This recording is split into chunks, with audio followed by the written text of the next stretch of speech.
up, guys? Eli here, back for another CD collection video. Just picking right up where we left off last time.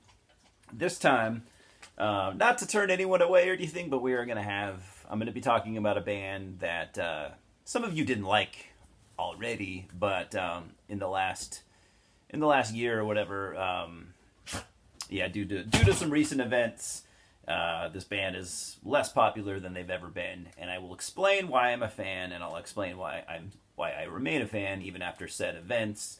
Anyways, let's get started. 10 CDs. First one is going to be a really cool album. This album was a one-off project. It would have been cool to see a second album, but at this point, I don't really see it happening. And if it did happen, I wouldn't picture it being as good as this one is. Anyway, this came out in 2006 on Nuclear Blast Records. We're talking about the I album. Many of you know this album. A lot of you probably own it. I'm a huge Immortal fan, so I've flocked right to this. I loved it right from the start, and I still play it to this day, and I still like it a lot. I still think it's a pretty fantastic album. Yeah, I mean, you got what you got here. You got most of the members of Immortal. You have Abbott on vocals and guitar. You have Armageddon, who was their early drummer. It was kind of cool to see him return to this. T.C. King, who I think that's the guy from, I think that's the bass player from Gorgoroth, right? And Ice Dale on guitars from Enslaved. So this was definitely a Norwegian, black metal supergroup. But what was cool about this is, with Abbott doing most of the writing, I expected it to be, at least I think he did most of the writing. Anyways, anything Abbott touches, sounds very much like an Abbott project. And I don't feel like, this didn't just feel like another Immortal album. It felt like its own entity. You can hear some hints of Immortal. You can hear hints of Bathory here, hints of Motorhead. It's a very kind of rock and roll, early heavy metal type black metal album. Really, really good if you haven't heard it. And if you have heard it, what are your thoughts? Obviously, I like it a lot.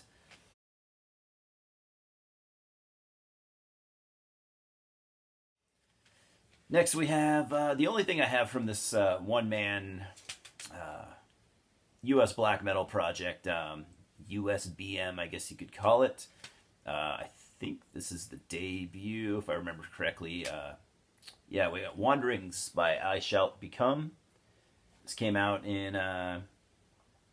2006 on Moribund Records. Pretty sure this is his first album under the I Shall Become moniker. I could be wrong. Anyways, it's the only album I have from him. I like it. I like some of the stuff he did later on too. Quite a bit, actually. This came out in 2006. Obviously, that one-man black metal thing was really popular, especially here in the U.S. There were all kinds of bands doing this, and a few rose to the top for one reason or another. And I Shall Become were kind of one of those bands. They were never as popular as Leviathan or Zastor, but they were kind of just behind those guys a little bit in that scene. So. Yeah, what you get here, atmospheric black metal,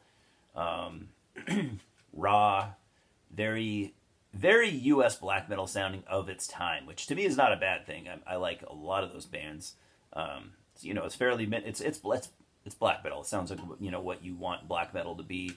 It's fairly minimalistic. It's not technical or anything like that. It's there's some keyboard usage. Which he would dabble way more in later down the line. He would do some way more, crazy atmospheric type albums. This is more of a this is the most straightforward black metal album I Shall Become ever did. Let's just put it that way.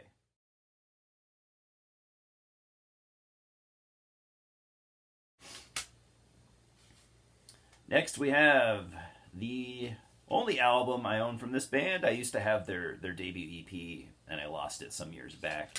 I gotta be honest, I don't play this a lot. I think I've had it a long time. I've only maybe listened to it one time. We're talking about Songs for the Lost by Icarus Witch. Icarus Witch are a very much kind of a throwback heavy metal band from the U.S. This came out in 2007 on Cleopatra Records. Yeah, I mean, they play kind of like a early heavy metal meets even little bits of like... there's little bits of glam metal in there and hard rock and stuff like that, but they definitely lean more to the true heavy metal side of things. But I mean, I think you could probably hear elements of like a little bit of the more metal side of like Skid Row and stuff like that. But yeah, you got they're really, really talented band. You got a singer who could really, really sing. Had this guy, had he had his time in the early 80s, I think he would have been a star. But since his time was in 2007, not the case. And you got these musicians here are above average too. You got guitar players who can really like seriously shred. There's like some shrapnel era shredding going on here, virtuoso type stuff. One thing I didn't know, Jolyn Turner does vocals on one of the songs on this album. I did not know that. Like I said, I haven't played this thing in a long time. I'll have to. I've actually been meaning to replay it. They do have more albums than this. I think they're still going to this day. So yeah, anyone into Icarus Switch? If you're into like the Cruz del Sur roster, if you know that label and you know that roster, I mean, this is definitely something you can get into. Reminds me of a lot of that stuff. All right, so the remaining 7 albums are all from one band. Yes, it's the band I was talking to at the beginning of this video. It's a band that only certain people liked ever to begin with. Yes, they're popular, but they always, for some reason, had their fair share of detractors. Well, needless to say, they have way more detractors now than they've ever had. In fact, the band is probably, well, they're definitely dead for now. Will they make a comeback in the future? I don't know. And I don't really care, to be honest. They haven't really done anything to me that was good in probably over a decade. So I think this band kind of had their time already anyways. But anyway, I'm going to give my reason for not defending the actions of the band members, but I'm going to say why I'm still a fan of the band. So anyways, we are talking about Iced Earth.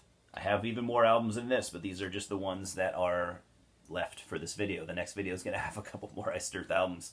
This is probably where I'm going to lose a lot of you. I'm sure my viewers right now are dropping, and that's okay. I don't care.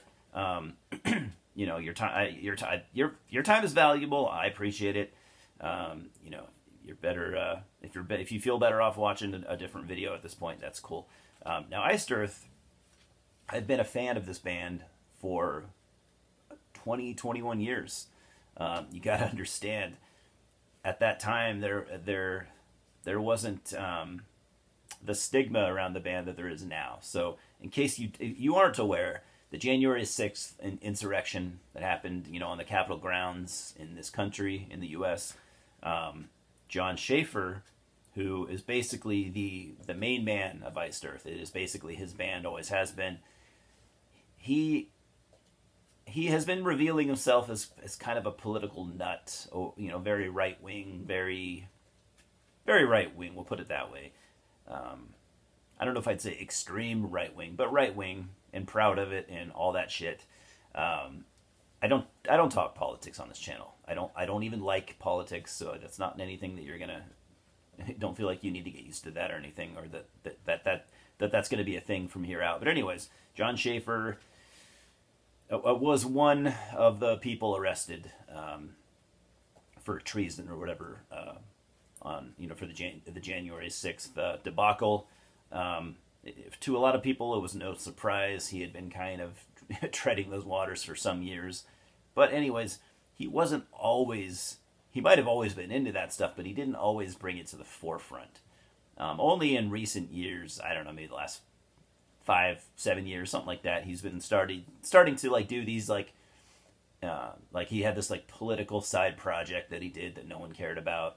And anyways, he has brought I wouldn't say he's so much brought politics into Iced Earth, but he has brought, like, he's also a history nut. So I mean, he's got an album that has a large portion of the album is about early American history and stuff like that, and that's fine.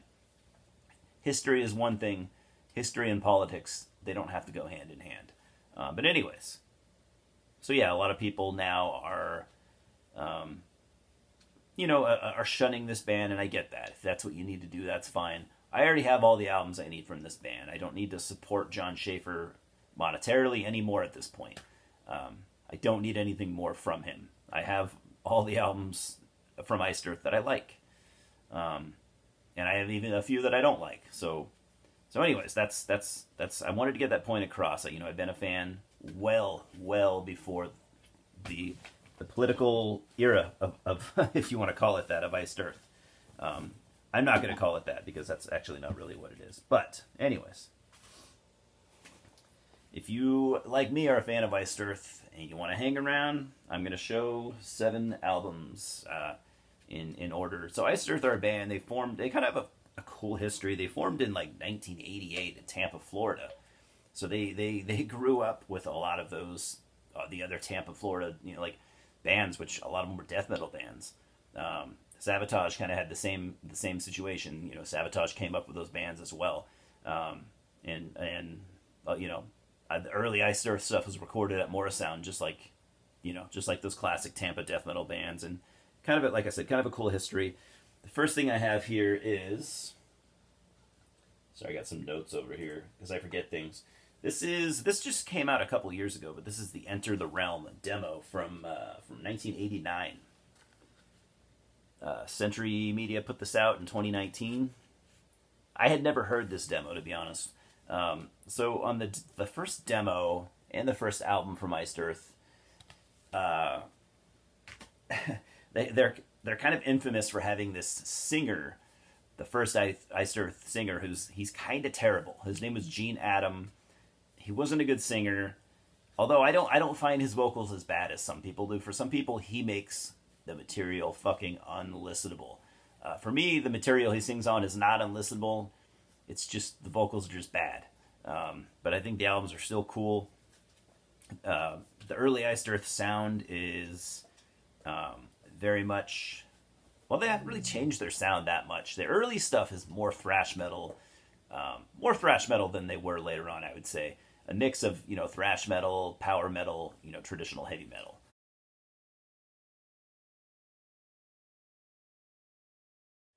So this is also, this next thing I have is a re-release, a recent re-release from 2020 of the first self-titled album with the original cover art, which is cool because that's not on all the original versions. So this guy originally came out in 1990.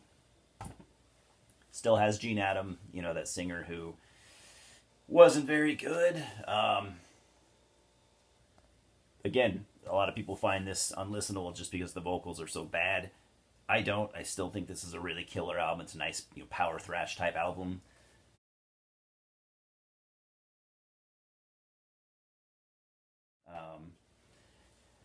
Oddly enough, I actually don't have their second album is considered by many people to be the best Iced Earth album of all time. It's called Night of the Storm Rider. For some reason, I don't have it. I'm going to have to remedy that. I know I just said that I had all the Iced Earth albums I need.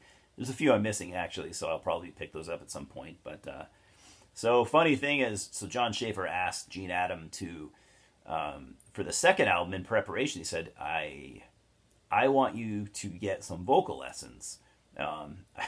I don't think you're bringing to the table what I want for Iced Earth, but I want, you're still welcome to be in the band. I just want you to improve.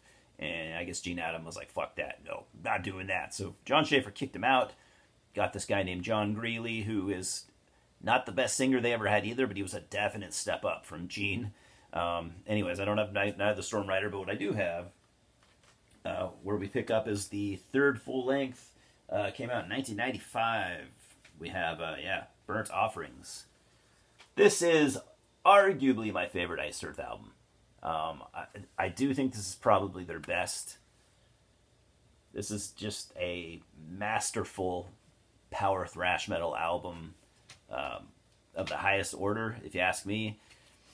In case you didn't get it from the cover, this is based off, you know, the Dante's Inferno story. I don't know if it's loosely based or if it's like really based. I'm not sure, but it's based off that.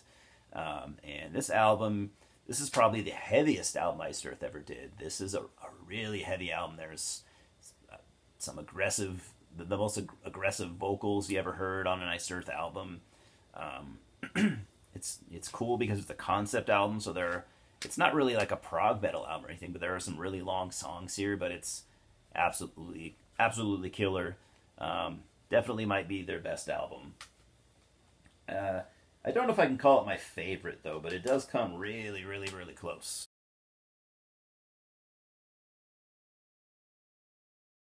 So this next thing I have is, this is the fourth full length from 96. So we have The Dark Saga.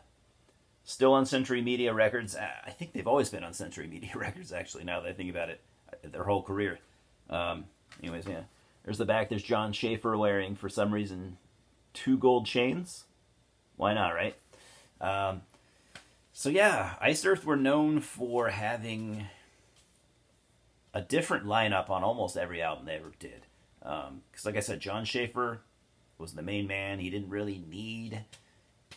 He needed people in the band, but he didn't rely on them. So, I mean... You know, I don't know the history of if he was just constantly kicking people out or if they were leaving or a combination of both. But Iced Earth were a lot like Death when you think when it comes to lineup changes. You know, Death had, you know, almost a different lineup on every album. Iced Earth were very much the same way.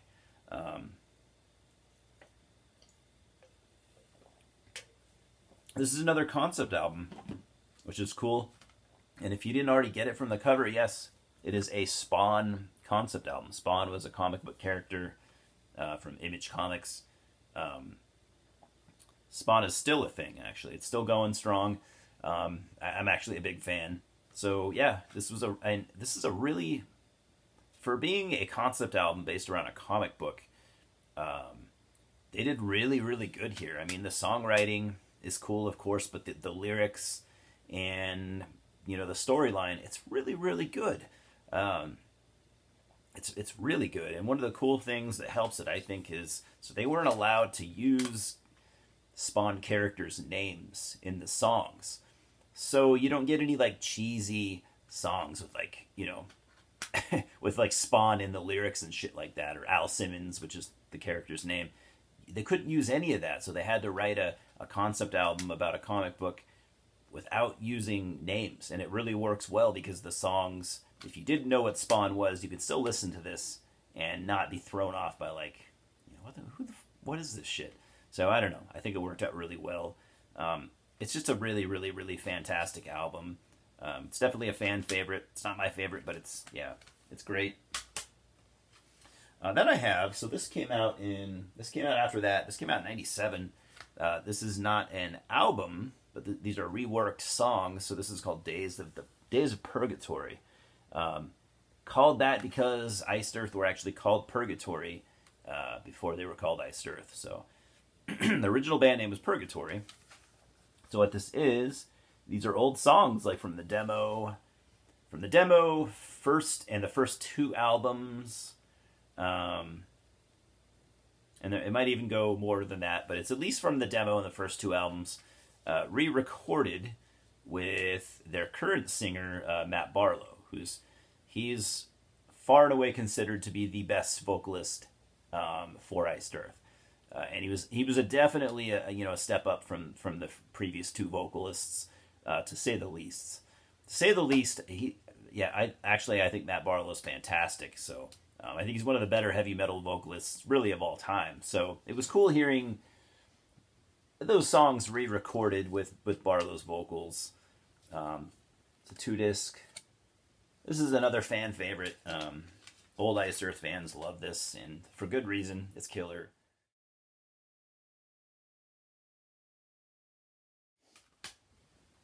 Got 2 more, guys. Next I have 2, 2, 3, 4. Okay, their fifth album, and this is actually my favorite. This was the first one that I heard back in like, I don't know, 2000. First one I heard. This came out in '98. Yeah, first one I heard, and it just stuck with me for some reason. You know how that goes. First album you hear from a band you like usually sticks with you, and this one did with me. This is Something Wicked This Way Comes. Yeah, I gotta give it. I gotta give my favorite, Ice Earth album slot to this one. It's just absolutely killer. It's another Iced Earth album, but it's very good. It's still really heavy. Maybe not as heavy as Burnt Offerings, but it's got some ballady type songs on here, but they really work. And yeah, it's just another good power thrash album. If you've never heard Iced Earth, basically if you took Iron Maiden and like Slayer and put them together, it's pretty good idea of what you get. So yeah, Something Wicked This Way Comes from '98, my favorite. Which is funny that I'm not spending a lot of time talking about it, but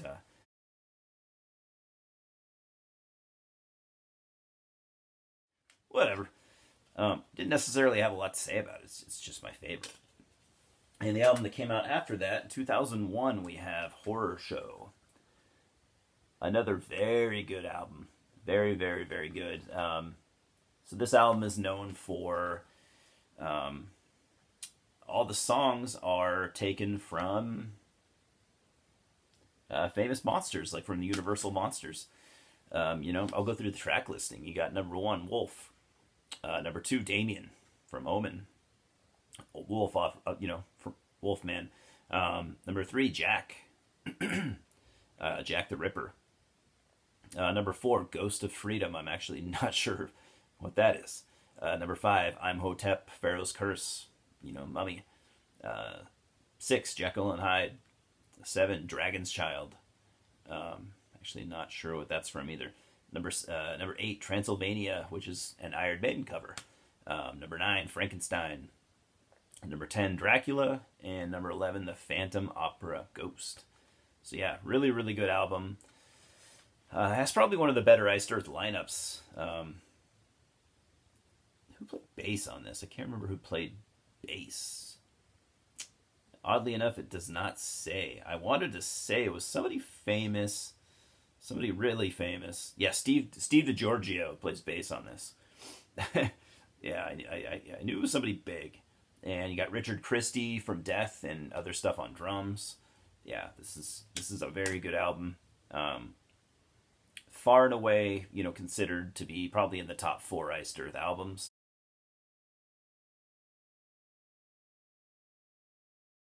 Anyways, that's all I have for now. The next video is going to have the remaining, I don't know, 3 or 4 Iced Earth albums I have that I'm not actually a very big fan of. After Horror Show, they never really did anything that I loved. So, anyways, that's all I got for today. Like I said, I hope this doesn't rub anyone the wrong way, but it shouldn't. It's just a band that I like. And I think you can understand, my reasons for liking the band, and I don't know if I'd say sticking with them, but I still like those old albums. It is what it is. So, anyways, thanks for stopping by, guys. We will talk soon. My next video, I'm still working on my next Lovecraftian movie video, for those that were interested in watching that. I think the first one turned out okay, but it didn't turn out great.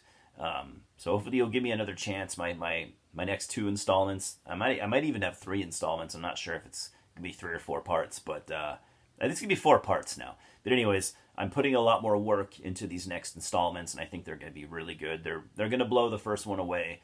They're gonna be like semi-scripted. I'm trying to be a little bit more professional with these. So yeah, I'm putting a lot of work into them, and I hope you guys like them. Yeah, and other stuff in the works as well. But I gotta go for now. But cheers, guys. Thanks for stopping by. Louis says hello. Talk soon.